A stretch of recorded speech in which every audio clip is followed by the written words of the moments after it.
des choses sont dites dans l'exposé. Je pense que ça mérite d'être complété, parce que faut pas oublier quand même, je fais un rappel historique, mais par honnêteté, on va rappeler un peu toute l'histoire, mais en 30 secondes, c'est qu'il y a quand même eu 2 votes du conseil d'administration du collège qui ont voté contre. Je pense qu'il ne faut pas l'oublier. Il y a eu ensuite, qu'est-ce qu'il y a eu d'autre? Ah oui, il y a eu M. Dargent qui a été défaillant. Bon, c'est la vie, pas de chance sur ce projet.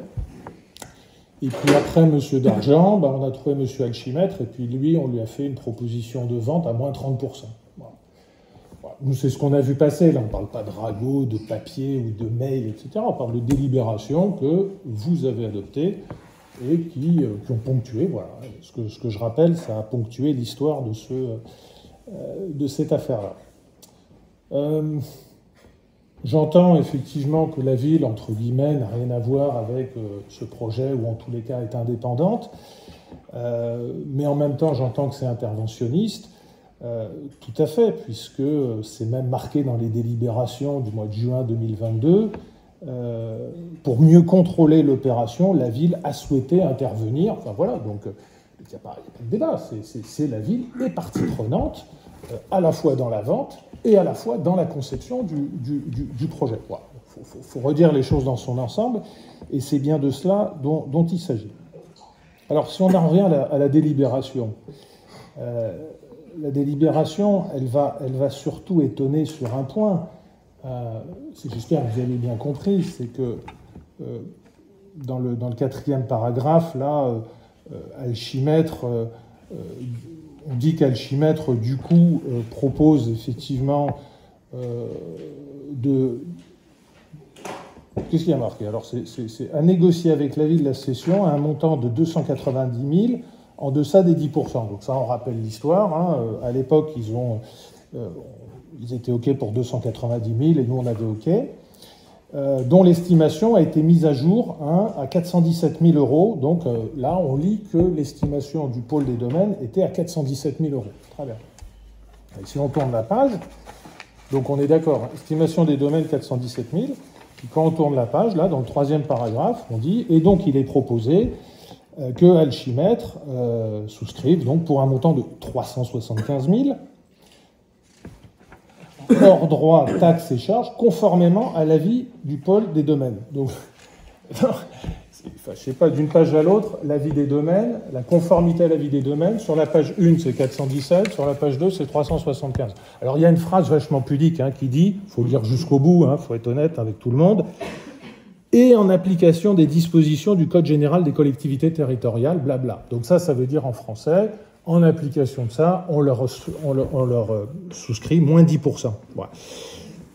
Écoutez, si Alchimètre veut absolument ce projet, écoutez, on fait amende honorable, il y a eu un recours qui dit que autant appliquer le prix des domaines, on applique le prix des domaines, et puis voilà, il n'y a plus d'histoire.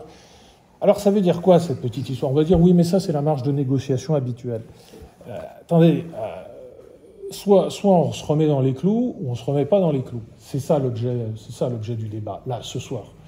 On dit il n'y a plus besoin du recours, on a entendu le recours, il fixe un prix. On n'est pas dans une négociation. On ne va pas là, ce soir, dire « Ah, c'était moins 30, c'était pas bien, maintenant c'est moins 10, c'est sympa ». Non, soit on se remet dans les rails, ou on ne se remet pas dans les rails. Voilà. Donc là, ce soir, ce qui est proposé, c'est encore une petite négociation, on y va. Alors maintenant, il faut la comprendre, et ça, tu ne l'as pas très bien expliqué, mais ça a été bien dit en commission. Il y a la genèse de ce petit coup de téléphone d'Alchimètre. Alchimètre, s'il propose ça, si tant est que ce soit passé comme ça, moi j'en sais rien, mais si j'ai bien compris, effectivement, et si c'est ce que vous dites est vrai qu'Alchimètre a proposé cette hausse de tarifs, c'est aussi parce que l'économie de leur projet s'est modifiée avec Jeannette. Et ça a été très bien expliqué, puisqu'ils ont fait l'acquisition du 9 avenue Sainte-Marie. Donc, le 6 plus le 9, oui. Jeannette s'installe et fait l'exploitation du 9 avec, je ne sais plus, 7 ou 8 logements. Bref, ça double l'assiette de leur logement. Et ils ont très bien expliqué que grâce à ça, ils allaient gagner 2 ETP, en gros, et c'est normal, hein.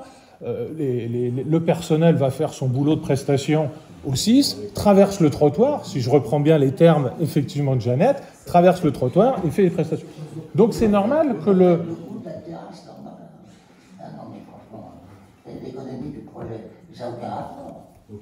Je peux terminer mon exposé?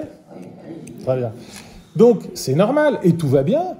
Jeannette et ses investisseurs, effectivement, ont une exploitation où ils retrouvent effectivement des marges de manœuvre. Et s'ils veulent aller jusqu'au bout, ils se disent, effectivement, c'est pas la peine de prendre arrêt sur un recours, on a trouvé des marges de manœuvre d'exploitation, et donc probablement pour financer l'opération, ça leur redonne de la capacité, effectivement, à se remettre au prix.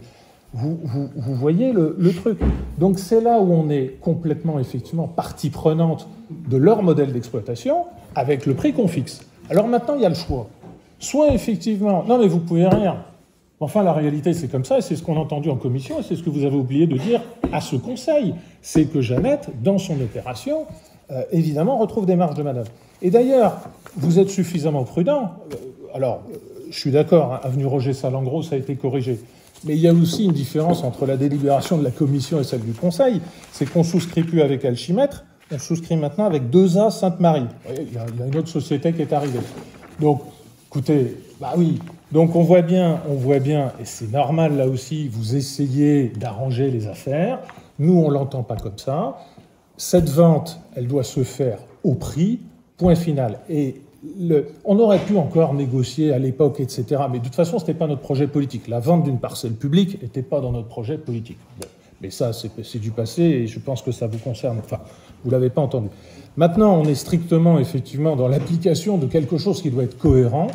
Vous ne pouvez pas dire à un moment donné, on n'est pas partie prenante, alors que là, vraiment, dans cette démonstration, vous êtes partie prenante, why not? Mais si vous êtes partie prenante, faites-le au vrai prix. Voilà. Oui, vous m'interpellez sur 2 points.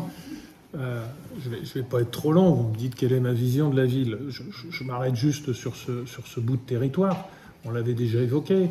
Et quelque part, l'actualité nous donne encore raison sur la vision effectivement qu'on expose, sur la démolition de la chaloupe. C'est ce qu'on disait il y a 1 an et demi. On disait ça vaut le coup de regarder entre cette petite parcelle de rien du tout, la parcelle Nemours et la chaloupe, ça vaut le coup de regarder ce qu'on peut faire en termes d'espace public.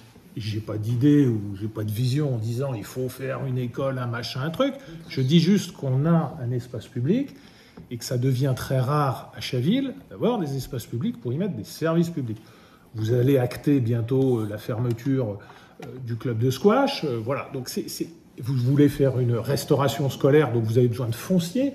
Donc on voit bien qu'il y a une bagarre pour le foncier public. Hein. On ne peut pas à la fois mettre un club de squash, une cantine, il y a un arbitrage. Voilà. Donc on a besoin de foncier public. Donc c'est ça ma vision de la ville. Après, qu'est-ce qu'on y met dessus? Ça se discute et je ne suis pas le seul sachant ici. Voilà.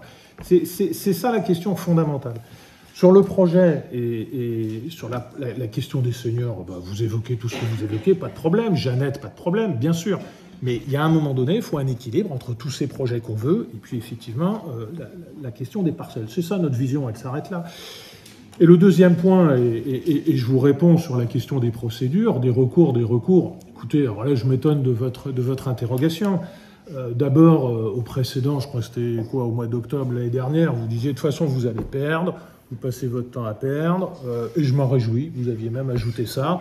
Bon, bah alors pourquoi vous repassez cette délibération? Si vous êtes sûr que... Allez-y, Franco, donc allez-y. Pourquoi on repasse une délibération? Ben parce qu'elle est utile. Parce qu'elle est utile, sinon jamais le prix aurait été rehaussé. Il faut se le dire. Sinon on va au tribunal, et puis comme vous l'avez affirmé, parce que vous l'avez dit plusieurs fois dans plusieurs cercles, de toute façon je vais perdre. Je vois même pas l'intérêt. Donc non, ben bien sûr la procédure elle a un intérêt.